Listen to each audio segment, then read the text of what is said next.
Hi, everyone. Welcome to this round of the Edward Jones Chatting Cage. I am JB in studio and in the stadium. Alex Cobb, ACobb53 on the social media is the man you want to find out. Alex, how you doing? JB, I'm doing good, thanks. How are you? I'm stoked. We're glad to talk to you again. I'm glad you can make it out during the day. You got a big game day coming up. We know that, so we appreciate the time. Fans, let's make the time valuable. Here's how you do it. Push that green button and get in line. Get your face right there in the screen with me and Alex. Ask your question directly. Get me out of the whole process. It's best for everybody. In the meantime, I will read questions off social media. Twitter and the MLB Fans app are the way to go with that. The hashtag is Chatting Cage. I go to the MLB Fans app to start things off. Dingers Are Life wants to know, Alex, do you have any pregame or postgame rituals that you do every single game? What I try to do is stay away from rituals because I don't want to become too dependent on them. You know, if we're in different cities or, the game time changes quite often, if I don't get to do something, I don't want to be thinking, oh, man, I didn't get to do that. My day is going to be thrown off. So about 45 minutes before the game, I get a little caffeine in my system, and then before that, I get a little light stretch workout going on in the gym, no matter what time. So it's nice and simple, and I'm not too dependent on all the other factors that go into the game. All right, thank you, Alex, for that. Dingers are life. There's your answer. Alex Cobb avoids those. Some coffee, some working out. Dingers are not life. Yeah, that's right. Life. You have to change your question to get that to a pitcher. A young fan joins us now. What's your name and what's your question? Spencer, my question is, who are the biggest influence in your life growing up?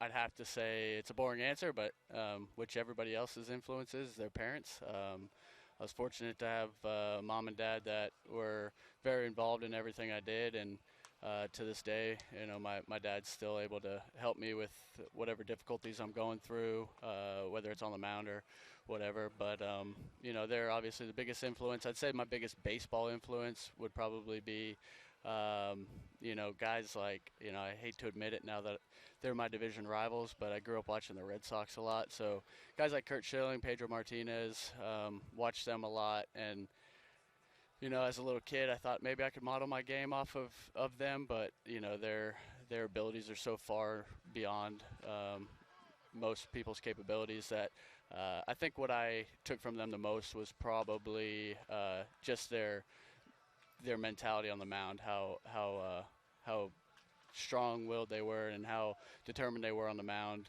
No matter who was at the plate, they seemed like they were grinding no matter what. So I think I kind of got the mentality of watching them go about their business.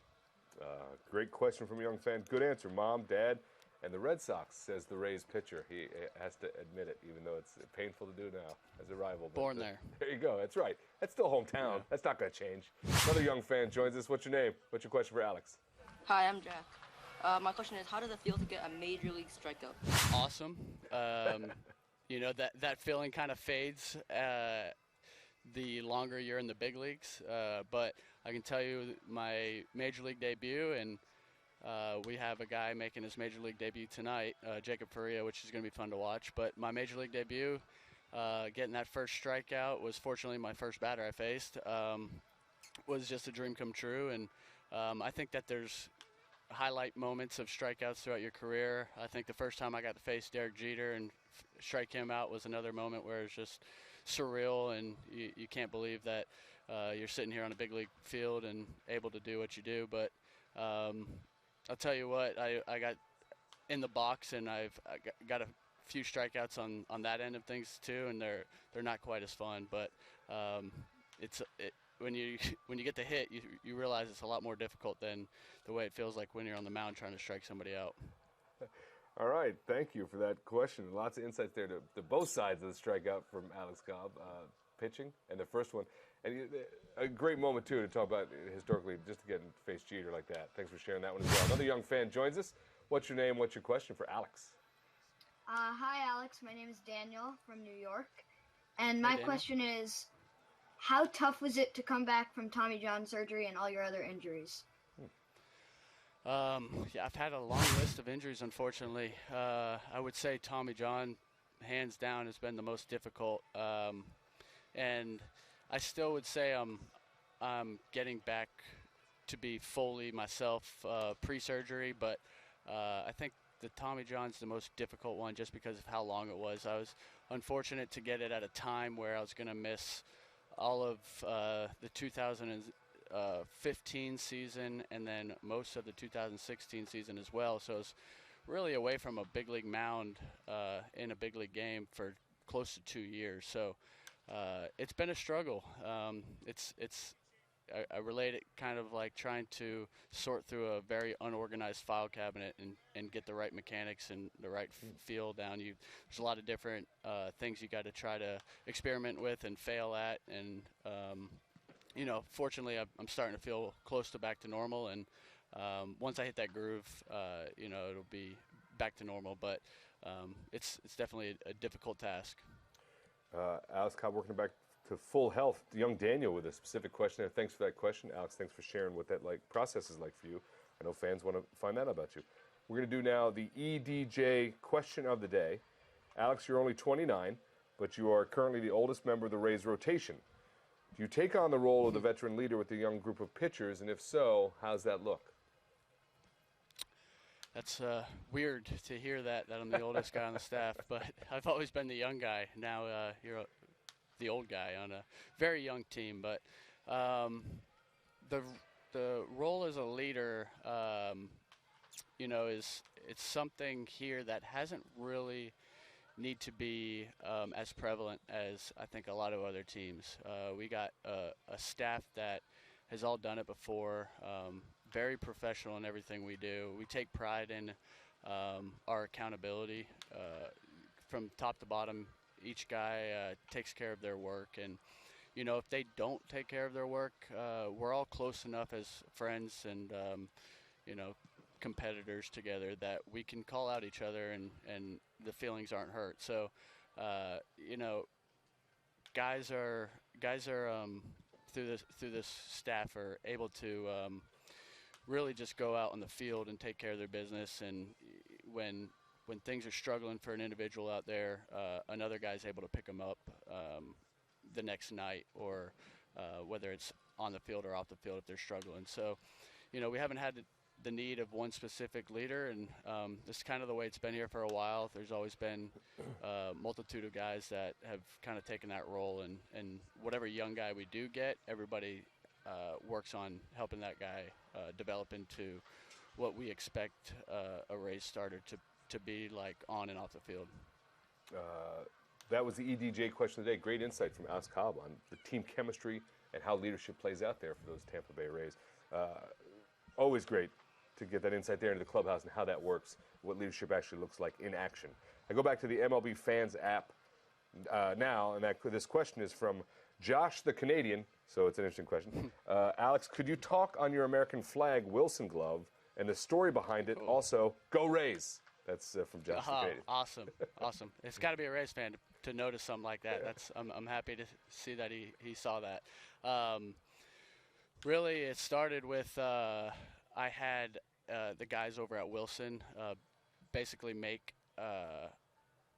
the glove with the flag on it, and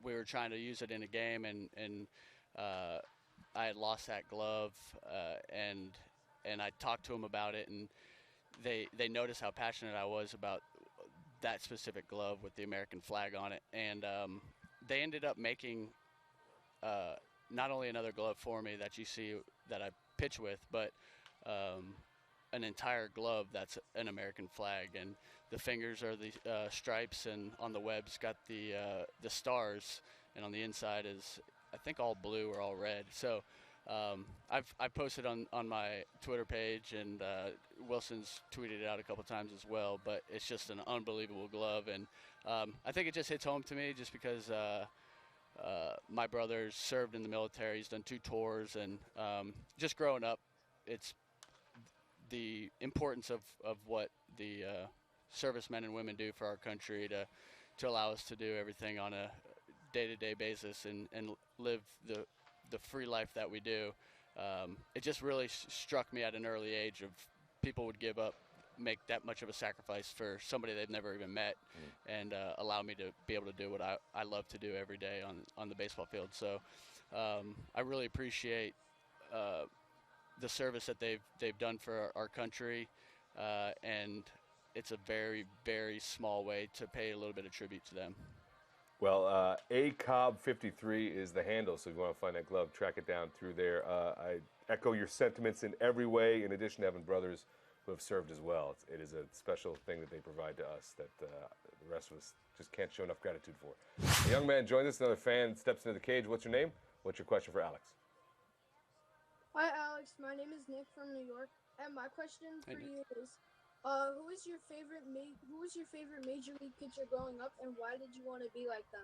This kind of echoes on the answer I gave earlier. It was probably either Pedro Martinez or Kurt Schilling, just, right-handed pitchers that were above and beyond the best in the game at that time. And it's a team that I grew up watching was the Red Sox, but I just liked the way that they went about their business on the mound.